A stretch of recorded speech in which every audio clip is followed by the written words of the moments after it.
12 ঘন্টা ডিউটি করার পরে ওভারটাইম সুখের আশায়, কিন্তু আজ পর্যন্ত কেউ বলতে পারবে না আই এম হ্যাপি, আমি সুখী।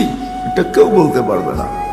সুখী শুধু আমাদের কেক সুখী, কেকের গায়ে লেখা থাকে হ্যাপি, কেক সুখী, আমরা সুখী না। স্বামী স্ত্রী দুইজন কামায়, দুইজনকে জিজ্ঞাসা করলে বলবে সুখের আশায়, তারপরও সুখী না।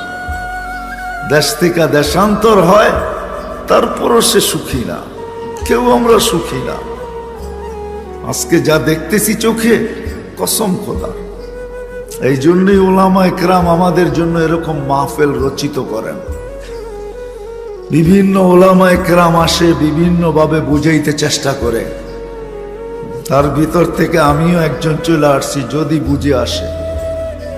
সুখী হইতে চাই আমরা, কিন্তু আমরা চাই